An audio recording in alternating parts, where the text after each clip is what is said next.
One evening, as the saffron hues of sunset bathed the ashram in a divine glow, Chandan Bhattacharya, a young and devoted disciple, sat before his guru, Brahmachari Kulananda, with a troubled heart. He had been practicing brahmacharya, celibacy, for years but felt restless and uncertain about its deeper meaning. Guruji, Chandan finally spoke. Is celibacy simply the abstinence of women? I have renounced worldly pleasures, yet my mind still struggles. What is true brahmacharya? Brahmachari Kulananda, sitting in deep meditation, slowly opened his eyes and smiled. He pointed to the full moon rising above the temple courtyard. Chandan, look at the moon. What do you see? Chandan gazed at it and replied, Guruji, it is radiant, calm and beautiful. The Guru nodded. And do you think the moon's radiance comes from avoiding something, or does it shine because of its own nature? Chandan was puzzled. Guruji, the moon does not avoid anything, it simply reflects the sun's light. Brahmachari Kulananda's eyes twinkled. Exactly. True celibacy is not merely about avoiding women, it is about radiating divine energy. A true brahmachari does not fight desires, he transcends them by immersing himself in higher consciousness. The test of true celibacy. Chandan bowed his head. But Guruji, the scriptures warn about the dangers of worldly temptations, especially attachment to women. The Guru smiled and picked up a vessel of pure Ganga water. If I tell you not to spill this water, what will happen?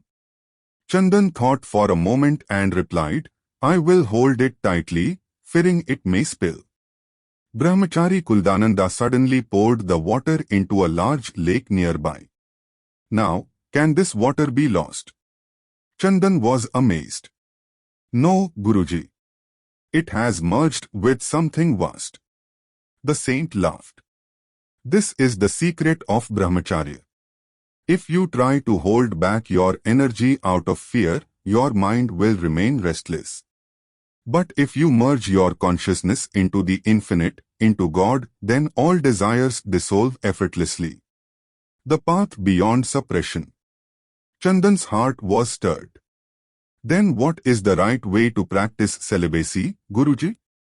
Brahmachari Kulananda closed his eyes for a moment and then spoke. Brahmacharya does not mean running away from the world but seeing the world with divine vision. When you see every woman as the divine mother, every desire as an offering to God, and every action as a step toward self-realization, then you are a true brahmachari. Chandan's eyes filled with tears. Guruji, I now understand.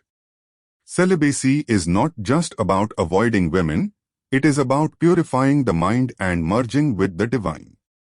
The Guru placed his hand on Chandan's head and blessed him. Yes, my child. Do not suppress, but sublimate. Channel your energy toward knowledge, devotion, and service. Then you will not have to fight desires, they will vanish like darkness before the rising sun. That night, as Chandan meditated under the moonlit sky, he felt an inner transformation. His heart was no longer burdened by struggle. Instead, it was filled with a radiant peace, like the full moon glowing effortlessly in the vast sky. And from that day forward, he understood true celibacy is not about avoiding the world, but about seeing the divine in all. Om Namah Shivaya.